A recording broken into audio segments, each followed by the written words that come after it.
Fox News alert as we look to Nashville, Tennessee, where there has been a massive explosion that police now say was intentional.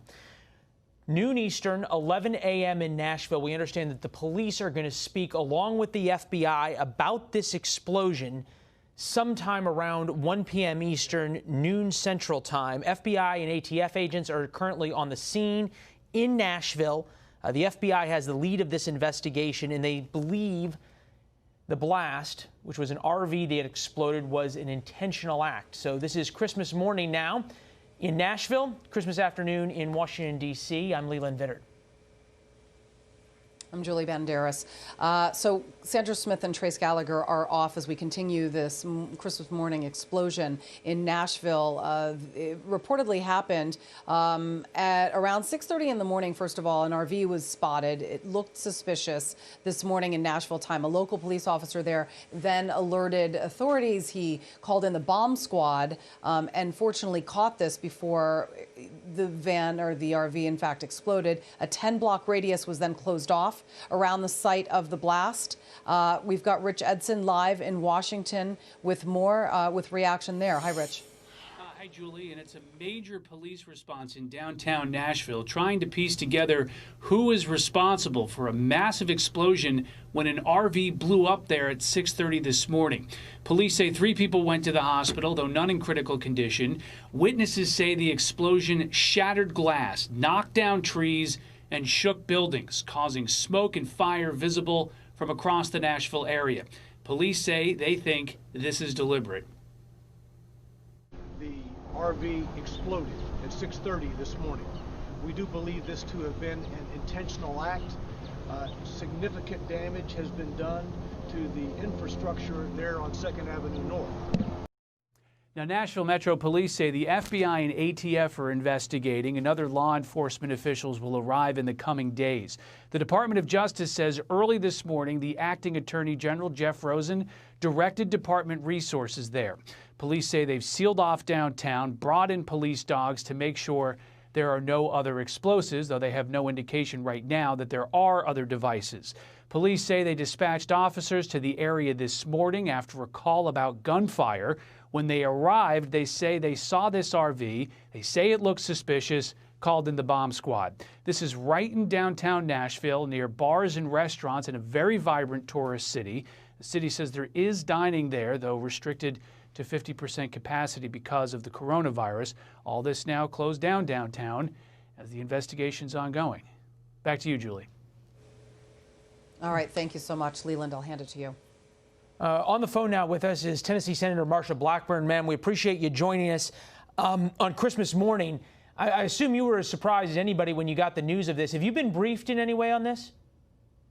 We have been in touch with local, state, and federal authorities, and as you all have reported, they are working on this. It is a tragic situation. We are, of course, concerned for safety and security and are grateful for the first responders and law enforcement who found this, felt it suspicious, began cordoning off the area and working to protect people that live in this downtown area. And I know that undoubtedly FBI they saved so many lives. I'm wondering, ma'am, for those of us who haven't been to downtown Nashville, it's a great city. Describe this area for us.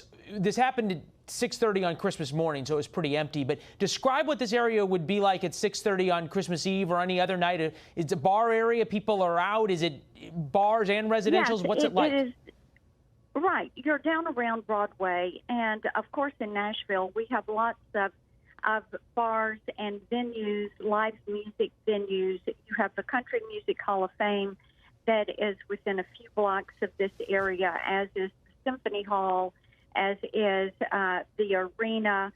So it is a very busy area.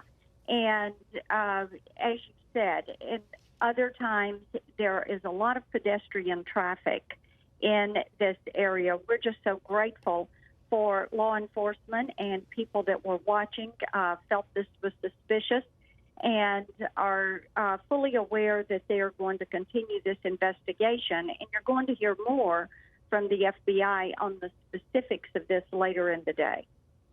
Yeah, in my experience, the FBI is pretty tight-lipped at the beginning of investigations, often unless they need help with something.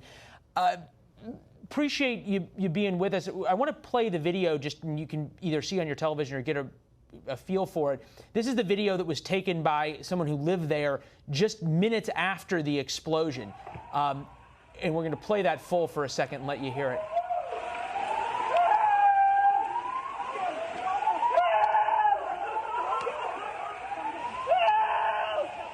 And those are undoubtedly the screams of somebody who was injured in this explosion. You can see the cars still on fire. It's sad, it's horrifying, and I would suspect to know that someone did this to your state and the city you love so much, it's got to really make you awfully upset.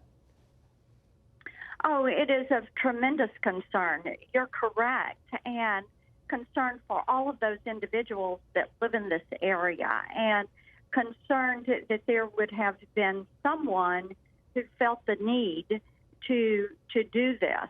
And as I said, we're going to hear more from the FBI. It's a time when you're so grateful that Mexico Police is, that we have members of our police, that thin blue line that continues to stand between chaos and calm, and for the good work that they have done this Christmas morning when this tragedy, this unspeakable, unseemly tragedy has occurred in downtown Nashville. And really some sort of incredible decision-making and following of instincts by the police officer who was there, and at 6 o'clock in the morning had the presence of mind to say something really feels wrong, and we're calling the bomb squad and starting to move people. That takes an awful lot of presence of mind to make that decision. Senator Marshall Blackburn of Tennessee, ma'am, we appreciate it. If you hear any more from briefings and from law enforcement, we'd appreciate you letting us know. Thank you. Thank you. Bye-bye now. Bye. Julie.